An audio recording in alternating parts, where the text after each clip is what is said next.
The fundamental question, why dig a borewell? I have a house, I don't get Kaveri water, and I need my open well is dry. What do I do for water? So, again, it comes back to the slides where I said conventional thinking, you take Kaveri water, open well if there is an open well, but nowadays even open wells people are closing, borewell or tank well. And the assumption is the options are these. If we answer this question with the reality that I mentioned how borewells don't yield or die very quickly, or you need to dig multiple borewells before you actually get a successful one. We need to bring in the thinking around rainwater harvesting, the thinking around wastewater reuse. So the money that we put into digging borewells, right? And where does the digging the borewells mentality come from? Some sense of water security. You don't want to be dependent on the water tanker. You think the institution supplies are unreliable. So you want to have your borewell which you think you control. But remember that the aquifer that's giving water into your borewell, there are people puncturing and picking up from the same aquifer. So you don't have control over when the borewell is going to dry. In that context, is that same money well spent if you're a household, especially in a 30-40 plot for a 4-member household? If you do a well-designed rainwater harvesting as the law dictates, just conforming to the law's technical guidelines, 6 months of your year you can cater to for yourself with that water, right? So that's what I'm saying. So when you make these choices, bring those choices into the picture and then take a call. And the remaining 6 months? And the remaining 6 months you will have to depend either on Kaveri water or thing. But remember your wastewater. And if you invest in good wastewater reuse, you can make that 6 months go up to 8 months if you are reusing your wastewater. Right? And so you need a supplemental source for say 4 months of the year then. And there it could be a combination of groundwater and tanker water. So when you dig a borewell, I think you should dig a borewell after you've made these investments. And for apartments which are already treating their water, they're reusing it, they're getting tankers, in that scenario, again, is it security to have a borewell at all, given the chances of either getting... Increasing evidence from the ground, borewells are drying up, or even if the investment that goes into finding that one yielding borewell is quite high. Therefore, even if you've done everything, have you done demand management? The other thing that one sees is that not adequate attention is given to demand management. Right? How many apartments actually have meters at the household level and tariffs that send economic signals to control the demand? Of course, you may find cases where people are being really responsible, have invested in all of this and still have a water problem, and that's a struggle, and I don't have an easy answer to that, and that struggle is then the struggle of these apartments talking to their neighbors and getting these best practices correct, and only then as a common problem we can attack. When you consider a borewell, if you say for the remaining 4 months you've done everything, and then you say, okay, I need some source, my open well is dry, and then you finally decide to go ahead with a borewell, where do you dig? So, ideally you would try and get a hydrogeologist to identify a spot, but it's really difficult to identify a spot within 30-40 plots, within very small areas. So there is a trial and error there. There is the risk of digging a borewell but not getting water there, and we have to live with that reality. That's the reality which we live. Is there a difference between water diviners and scientific soil testing methodology? I would say go with a hydrogeologist. You get information, you get understanding. But having said that, even hydrogeology is not an exact science. The success rate of a hydrogeologist suggesting a point and the success rate of a diviner suggesting a point may not be altogether too different from each other. What is the depth that water is usually available in different areas? Do we have a map of water table depth across Bangalore? Well, no, we don't have that understanding. But what we do know is that broadly around 600 feet deep, we know that borewells will tend to yield. Beyond 600 feet, it's not that we don't hit water, but the likelihood of hitting water and the likelihood of that borewell surviving for long becomes lower and lower and lower. So if you're already in an area where the 600 feet depth has been reached, you know from your neighbors that it's not yielding, it means that your investment in borewell becomes that much more risky. And therefore it's also important for us to find mechanisms by which we share the stories of our wells and borewells with the city, and the city begins to understand as a whole the kind of maps that you are talking about, which area, what is happening. Interestingly, what one is finding is in some areas where there is this kind of doomsday feeling about very deep borewells and drying up borewells, we are finding that shallow aquifers and open wells seem to be functioning. And therefore, to bring that back into the memory and again try and see if we can, as much as possible, use the shallow aquifer, invest in local recharge. Because if we have shallow aquifer recharge, it's easy to pick it up from the open wells, right? You can manage that well, right, with the rains, and use your borewells as a drought stock when the rains are too bad. I think that management paradigm has to embed itself at the city level, at the community level, at the house level. Just one point about the depth. So you're saying anything below 600 feet, don't even take. As a thumb rule, I'm not saying the likelihood that you're going to hit water. I said that hydrogeology is not an exact science. We don't have maps for what is under the feet. But what most understanding of Bangalore suggests so far is that beyond 600 feet, the likelihood of hitting water, especially, and that water lasting, is low. It gets lower and lower and lower. Most of the fracture zones are lower. And what point would you say we need to definitely give up because it's hard water, in terms of depth, I don't know, but I think 800 feet, 900 feet, 1000 feet, we've reached the point where oil should come out. Yeah, we're already there. The sad thing is, in many parts we're already there, but not in all parts. Yeah, but in many parts where it's like that, that's what I'm saying. One is observed wells, some wells yielding, open wells. How do you gauge the mineral content of the water? Can you figure out before you start digging that this is going to be hot water, this area? You talk to your neighbors about their experience. You check if your neighbors have done a lab test.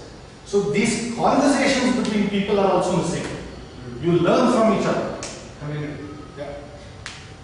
Is there a best time to dig? The best time to dig is never. But of course, after a spell of rains, right, the likelihood of better yields are high.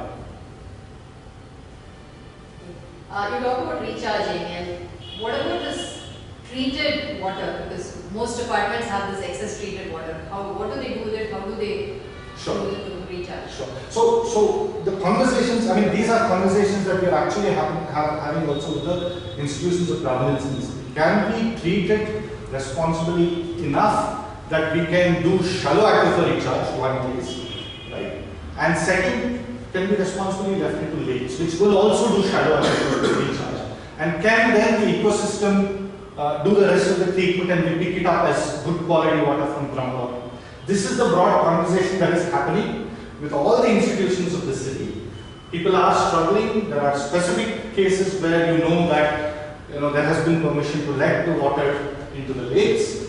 There has been one experiment that we've been pushing KSPCB to allow us to do to recharge treated wastewater, responsibly treated wastewater. But we also have to put monitoring protocols. But in all of this, what is also important is responsible behavior on the part of the generators of wastewater and doers of this kind of recharge.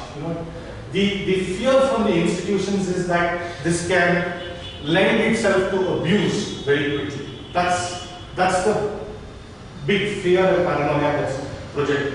Of course, in the absence of that, what is happening still? All the wrong things are happening. That's the context in which we are having these conversations. But that's the nature of the game. So, do we have time for? Yeah, we have 5 more minutes. I think in one of the predefined questions, Mr. Prakash, he has a question that has been haunting him for many years. I think he can, in his own words. Actually, that is not connected with the topic, but it is. Because we find nowadays we find so many cases that children fall into the borewells.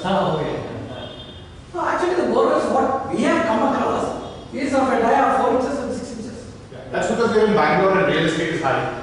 There are 12-inch tires. They're in the rural context, right? And what can also happen is you may have dug a borewell, it may have gone dry. You want to reclaim the value of the pipe, so you pull the pipe out. And therefore you leave a space where it becomes so there's some soil collapse, but the hole is there at the bottom. You know, and these kind of places became where children, then fall. So even the story of Openwells, suicide, so that's the story is that what we have seen is only 4 inches and 6 inches. So how can a kid fall into that? No, when we work with communities and talk about open wells and recharge wells, the same fear is echoed. So in our design, safety becomes a very important dimension to integrate in our designs. Okay, I have a particular question.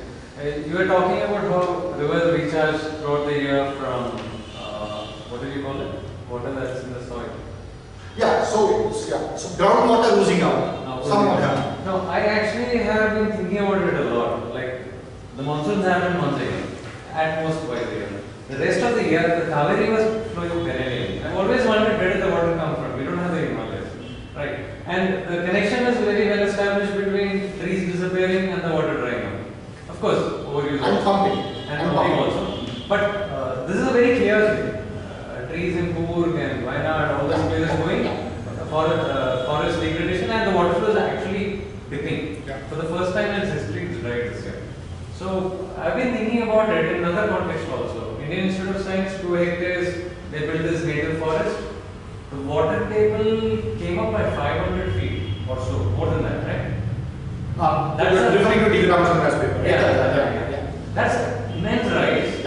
I don't attribute it entirely to rains. There is something happening throughout the year. Sure. So what is that process there? Is it condensation? No. See, the ability of forests to hold the water in the soil and release it slowly. See, if you go to the hills, what do you see? You see springs. What is a spring?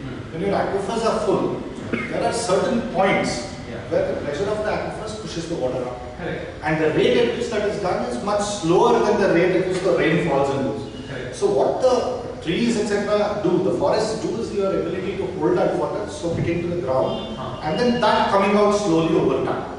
And that kind of thing can also happen in the absence of water. The surface may be, forests are of course critical in those hill belts. Even otherwise, so if you could take the Kavati for example. Kavati, it's been established that the pumping, the excessive pumping, what happens is then when the monsoon comes and the water flows, the river that received water from groundwater starts recharging into the ground. Right? The lakes, even our lakes could be discharge lakes or recharge lakes, in the sense that you could have a lake where groundwater is oozing into the lake. Or you could have a lake where the lake is recharging the groundwater. When the aquifers are empty, it's always a recharge. When the aquifers are full, it could be a discharge lake, it could be so they're called influent or effluent streams. So they fill up by gravity, but at certain point they become pressure. The discharge one. Yes. So the ways of recharge is complex. The ways of recharge could be. Isn't there a very telling need for more forest? Potentially we need more urban forest. I think that's kind of. It should be part of the town plan. Absolutely. So that is about saying, that's where I come back and saying it's the land use plan. What are we doing in the city?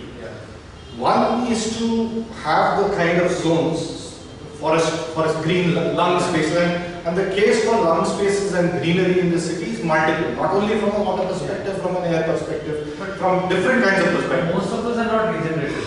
But however, that is why can you also integrate artificial recharge from a groundwater perspective? Can you integrate artificial recharge and push water into the ground?